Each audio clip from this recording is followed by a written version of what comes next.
أشكر إدارة نادي العدالة والقائمين على مبادرتهم اللي عودونا عليها سنويا، وهي مبادرة مشاية العدالة.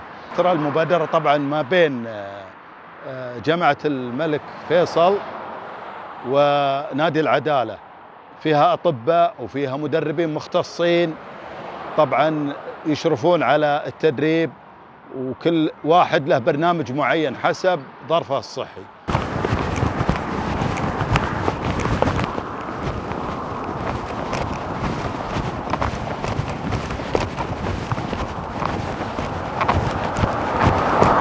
الواقع نتقدم بعظيم الشكر والامتنان لإدارة نادي العدالة الموقرة على جهودهم الجبارة في تنفيذ هذه البرامج المفيدة للشباب ولكبار السن.